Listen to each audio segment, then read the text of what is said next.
it's an issue for every person who's hypermobile. This is a really complex problem, is finally having that that answer, I guess, or that label.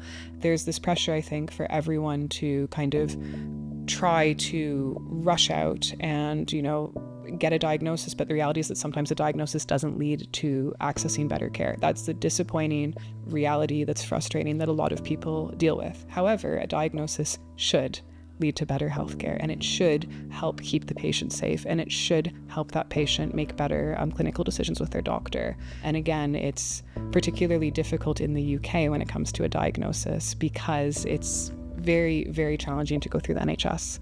If you get a diagnosis of what's classified as a developmental disorder, so this would be something like hypermobile Ehlers-Danlos syndrome. ADHD, interestingly, is also classified as a developmental disorder. Then health insurance companies can either offer to not cover you, or they can raise your rates significantly, or do all types of very negative things to people who have private health insurance policies. So it becomes very much an individual and personal decision. And when people ask me, should I get a diagnosis, I always tell them, it's my job to say yes as your healthcare provider, because this is how healthcare systems operate, and I care about keeping you safe. And in theory, a diagnosis should keep you safe.